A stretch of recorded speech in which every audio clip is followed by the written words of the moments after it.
Hello everyone, कैसे हैं आप लोग। तो स्वागत है बच्चों हमारे एग्जाम पर प्लेटफॉर्म पे। मेरे दोस्त जल्दी से आज से बच्चों मैंने एक चीज डिसाइड की है कि सर अब मैं आपको पर डे 10-10 या फिर 15-15 मिनट या फिर 20-20 मिनट का बच्चों पर डे आपको टॉपिक डालूंगा, जहां पे बच्चों हम लोग एक पर्टिकुलर टॉपिक की बात करेंगे जो आपके सारे के विद उसकी बच्चों थ्योरी और प्लस क्वेश्चन के साथ करा करेंगे, तो जिससे आपके सर पर डे सर चीजें सारी क्लियर हो जाएंगी सर।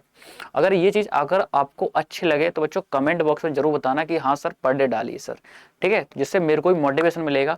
तो ऐसे ही बच्चों आज मैं आपके लिए फिर से एक नई चीज लेके आ चुका हूँ कि सर देखो भैया, जब भी हमारे नाउन की बात होती है, अगर इंग्लिश की बात हुई तो वहां पर आपको एक वर्ड देखने को मिलता है सर, पार्ट ऑफ स्पीच। बहुत सारे बच्चे हैं जो पार्ट ऑफ स्पीच को सर पहचानना नहीं जानते सर, अभी तक उनको यही नहीं पता कि सर पार्ट ऑफ स्पीच होता क्या है।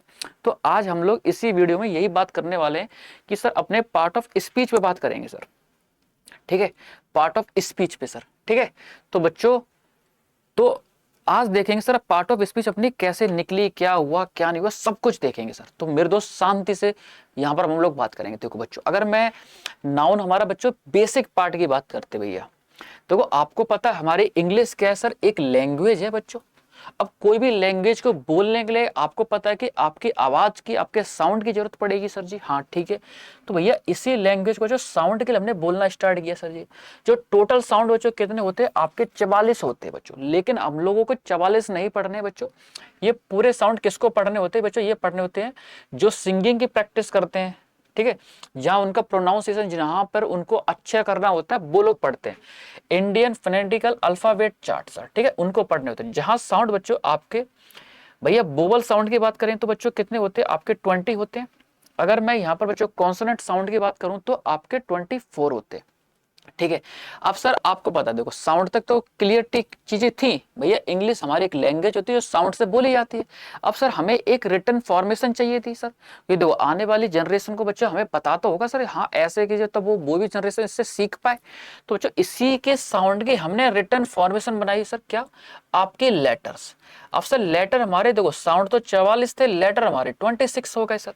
जहां पर हमने देखा कि भैया वोवल साउंड आपके, जो वोवल लेटर आपके 5 हो गए और कॉन्सोनेंट लेटर आपके 21 हो गए, ए ई आई ओ, और इनको छोड़ के बाकी हमारे कॉन्सोनेंट हो गए।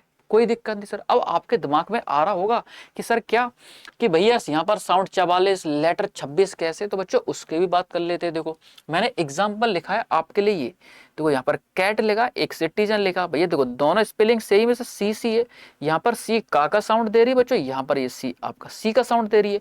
भैया लेटर सेम है लेकिन बच्चों साउंड अलग अलग है सर। ऐसे बच्चों देखो यहाँ पर गो, ओ का साउंड आ रहा है, यहाँ पर काओ आओ का साउंड आ रहा है, ओ का साउंड आ रहा है। तो सर इससे ये पता चला कि सर देखो लेटर, एक ही लेटर के बच्चों अलग अलग साउंड हो सकते हैं, इसलिए बच्चों साउंड आपके ज्यादा हो जाते हैं और लेटर कम हो जाते हैं। इतना क्लियरिटी कट हो चुका है सर। अब सर देखो, अब जब इंग्लिश के एक्सपर्ट बच्चों बैठे हुए थे, उन्होंने सर यहाँ तक लेटर हम लोगों ने बना लिए बच्चों। अब मुझे ये बताओ, अगर देखो कोई भी लेटर बच्चों अगर मैं ए बी सी डी ऐसे कुछ लिख देता सर, इससे तो कोई मीनिंग नहीं निकल रहा। तो भैया ये बात तो सही थी। तब क्या हुआ बच्चों, हमारे इंग्लिश के एक्सपर्ट ने बोला यार अब इन लेटरों को मिला दिया जाए और सर इनका एक मीनिंगफुल वर्ड बना दिया जाए। तो बच्चों इसी लेटर को मिला के हमने क्या किया, एक वर्ड कैसा बनाया, और वो भी कैसा होना चाहिए आपका, मीनिंगफुल होना चाहिए सर। ऐसा नहीं कि बच्चों कुछ भी बच्चों बना दिया आपने। जैसे मैंने यहाँ पर लिखा, ये देखो सी पी टी जी, इसको भी बच्चों मैंने मिला लिया सर, इसका तो कोई मीनिंग ही नहीं। तो सर आपका ये तो गलत हो जाएगा सर, पहली बात, ठीक है, ये आपका गलत हो जाएगा सर। तो ऐसी बच्चों मैंने यहाँ पर बात कर, देखो मैंने जब मीनिंगफुल निकाला तो देखो यहाँ से वर्ड बने, गो बना, कम बना, फ्यूचर बना, राम बना, ही बना, ये सारे के इस तरीके से वर्ड बने सर। अब भैया जब वर्ड बने तो देखो इनका अलग अलग मीनिंग निकलने लगा। अब सर अलग अलग जब मीनिंग निकलने लगा तो यहाँ से बच्चों हमें ये पता चल गया क्या, भैया डिफरेंट पार्ट ऑफ स्पीच हमारी ये होती सर जी। यहाँ से हमारी अलग अलग पार्ट की स्पीच आ गई सर। और पता बच्चों यहाँ से इसी वर्ड से बच्चों हमारी वोकैब बनी है सर। पता यहाँ से बच्चों अपनी वोकैब बन गई, क्योंकि देखो वोकैब का मीनिंग अलग अलग होता है। गो माने जाना होता है, कम माने आना होता है, ही माने होता है वो होता है। तो आपकी यहाँ से आपकी वोकैब बनी है। तो यहां से आपके हमने देखा कि sir different part of speech यहां से हमारी बनी। अब यहां से पता चले ये स्पीच कितने टाइप की होती है सर, ये होती है आपकी 8 टाइप की। कितना बच्चों 8 टाइप के। तो आपको यहाँ तक कोई दिक्कत कोई समस्या नहीं होनी चाहिए सर। तो हम लोगों ने देखा कि भैया इंग्लिश हमारी एक लैंग्वेज है जो साउंड से बोली जाती है और साउंड के रिटन फॉर्म में हमने लेटर बनाया और लेटर को एक कंबाइंड किया बच्चों, एक मीनिंगफुल वर्ड बना दिया। अब उसी वर्ड से हमारे बच्चों पार्ट ऑफ स्पीच क्रिएट हो गई सर, जो टोटल कितनी होती है आपकी 8 होती सर। अब हम लोग यहां से बात करते हैं जो पार्ट ऑफ स्पीच सर। इतना क्लियरिटी कट हो चुका है सर आपको। देखो पहले पार्ट ऑफ स्पीच की हम लोग बात करते हैं तो आपका नाउन होता है सर। अब नाउन क्या होता है बच्चों, देखो मैंने आपको बता रखा है, नाउन आपका नेमिंग वर्ड होता है। कोई भी चीज का नाम वो हमारा नाउन होता है सर। जैसे मेरा नाम सर, आपका नाम, इस पेन का नाम, कुछ भी बच्चों नाउन होता है। भैया प्रोनाउन क्या होता है, सेकंड पार्ट ऑफ स्पीच आपका प्रोनाउन होता है सर जी। प्रोनाउन की बात करेंगे तो बच्चों क्या हो जाएगा, ये हमारा नाउन की जगह पे यूज होगा सर। जहां जहां आपका नाउन आ जाएगा वहां वहां प्रोनाउन आ जाएगा, सिंपल सी बात है। तो आपकी सेकंड पार्ट ऑफ स्पीच बच्चों हमारा प्रोनाउन होता है। रिपीटेशन ऑफ नाउन को रोकता है सर। जैसे Ram is a nice person and Ram is ready to help you, और राम आपकी मदद करने के लिए। तो आपका यहाँ पर भी राम है, यहाँ पर भी राम है, तो सर इस राम की जगह पे अब हम लोग अपना ही का यूज कर लेंगे सर। तो ये हमारा ही क्या हो जाएगा, आपका प्रोनाउन हो जाएगा। इतना क्लियरिटी कट हो चुका सर जी। तो आपको 2 पार्ट ऑफ स्पीच पता चल गई सर। अब मैं तीसरी पार्ट ऑफ स्पीच की बात करता हूँ तो आपका क्या होता है बच्चों, एडजेक्टिव होता है। एडजेक्टिव क्या होता है बच्चों, ये होता है आपके एक्स्ट्रा डिटेल ऐड करता है बच्चों नाउन में और प्रोनाउन में सर। मैंने लिख भी रखा है सर जी। एग्जाम्पल मैंने बोला कि she is a very beautiful girl. अब देखो गर्ल है, इस गर्ल में जो एक्स्ट्रा डिटेल ऐड कर रहा है ब्यूटीफुल, तो आपका ये क्या हो जाएगा सर, आपका एडजेक्टिव हो जाएगा सर जी। यहां तक क्लियर कट हो चुका है, कोई दिक्कत नहीं सर। अब मैं अगर आगे बात करता हूं फोर्थ आपकी sir, fourth part of speech की, तो sir fourth part of speech आपका क्या होता है, जो वर्ब आपके एक्शन को दिखाए, भैया आपके काम को दिखाए, आपकी पोजीशन को दिखाए और आपके होने को दिखाए, उसको हम लोग वर्ब कहते हैं। सिंपल सी बात है सर, ठीक है। देखो जैसे मैंने एग्जांपल है, दे रन, दौड़ते हैं सर, एक्शन सर आपके ये वर्ब हो गया। They have a new car sir, देखो उनके पास जो ये पोजीशन होगी बच्चों, है वर्ब, ठीक है, पोजीशन दिखा रही, आपका अधिकार दिखा, उनके पास नई गाड़ी है सर। ऐसे देखो ही इज अ टीचर, है वर्ब बच्चों इज, लेकिन बच्चों ये क्या दिखा रहा है, होने को दिखा रहा है कि वो इंसान टीचर है सर। तो आपकी ये हमारी बच्चों फोर्थ आपकी पार्ट ऑफ स्पीच क्या होती है, आपकी वर्ब होती है। यहां तक आपको कोई दिक्कत कोई समस्या सर, यहां तक बिल्कुल नहीं होनी चाहिए सर। अगर मैं फिफ्थ की बात करता तो आपका फिफ्थ क्या होता है सर, आपका एडवर्ब होता है। ये क्या करता है बच्चों, जो एक्शन जो आपका काम में बच्चों काम को क्वालिफाई करता है। कि जैसे मैं आपका काम क्या कर रहा हूँ अभी पढ़ाने का, तो सर आप पूछे सर कहाँ पढ़ाते हो सर आप, सर आप कब पढ़ाते हो, सर आप क्यों पढ़ाते हो, आप सर कब कब पढ़ाते हो, है ना। इस तरीके सर आप कैसे पढ़ाते हैं, हाउ, इस तरीके से बच्चों, ठीक है। तो एक्शन में बच्चों आपकी जो क्वेश्चन देगा व्हेन, व्हाई, वेयर, हाउ, और हाउ ऑफन का मीनिंग होता है कब कब। इतना क्लियरिटी कट हो चुका है।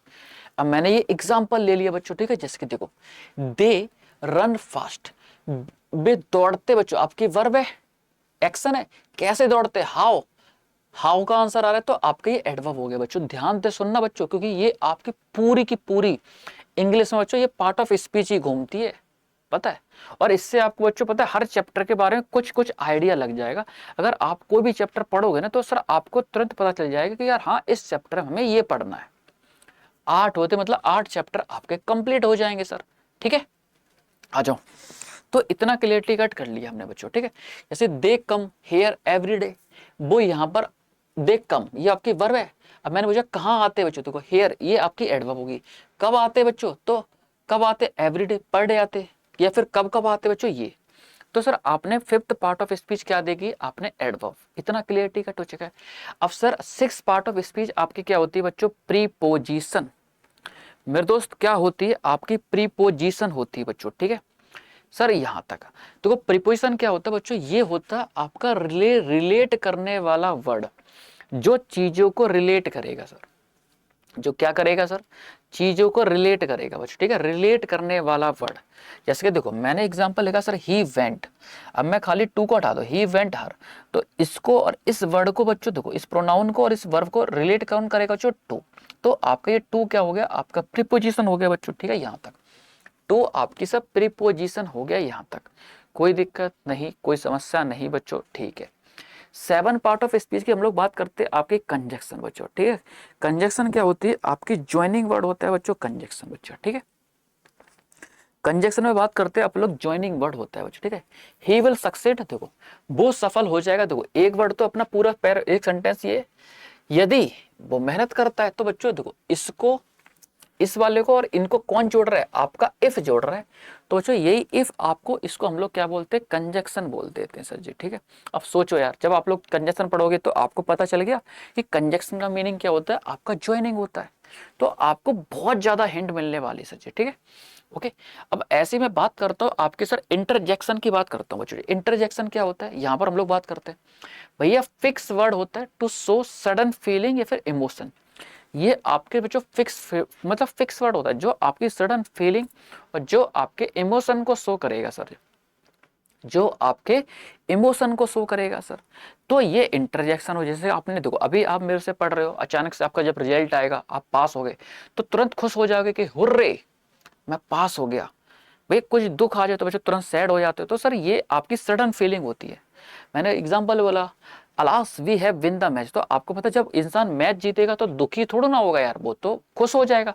तो हमने यहाँ पर बात करी कि आपके हुर्रे सर। तो इतना आप लोग मुझे बताना कि आपको कोई दिक्कत, कोई समस्या बच्चों, ठीक है। ये तो सर ये थी टोटल हमारी 8 पार्ट ऑफ स्पीच जो हमने देख लिया। मतलब क्या क्या, आपकी नाउन, आपकी प्रोनाउन, आपकी एडजेक्टिव, आपकी वर्ब, आपकी एडवर्ब, आपकी प्रीपोजिशन, आपकी कंजक्शन और आपकी इंटरजेक्शन सर, ठीक है। तो अब आपको सर कभी भी पार्ट ऑफ स्पीच में दिक्कत नहीं आ सकती बच्चों। कैसे निकली पार्ट ऑफ स्पीच ये भी मैंने आपको बताया, क्या क्या होती है पार्ट ऑफ स्पीच ये भी बताया बच्चों। अगर ये सेशन सच में आपको बच्चों बेनिफिशियल लग रहा है तो मेरे दोस्तों कमेंट में बोलोगे कि सर हाँ हाँ सर पर डे इस पे वीडियो दीजिए सर, 10-15 मिनट की जो भी कुछ है। ऐसे बच्चों हम लोग पता है चीजें चीजें छोटी छोटी चीजों बच्चों बहुत कुछ आपको सीखने को मिल जाएगा। जैसे कि देखो मैं कल आपके लिए एक दूसरी वीडियो डालूंगा फिर से, जहां पर बच्चों हम लोग नाउन को पहचानना सीखेंगे बच्चों। नाउन को पहचानना सीखेंगे कि बच्चों नाउन को कैसे पहचाना जाता है सर। तो अगर आपको सच में ये बेनिफिट दे रही है ना बच्चों, तो कमेंट बॉक्स भर देना यार, ठीक है। तो हम लोग और बच्चों पर डे में आपको सर ये सीरीज दूंगा बच्चों। अब बताना बच्चों क्या ये सीरीज बेस्ट रहेगी आप लोगों के लिए, जो बच्चों देखो आपके एग्जाम में बहुत काम में आएगी यार, ठीक है। शॉर्ट है लेकिन बच्चों बहुत आपके लिए फायदा बहुत होगा बच्चों यहाँ से सर, ठीक है। तो मेरे दोस्तों अब हम लोग बच्चों मिलेंगे फिर से। थैंक यू एवरीवन, हर हर महादेव, जय हिंद मेरे दोस्त, ठीक है।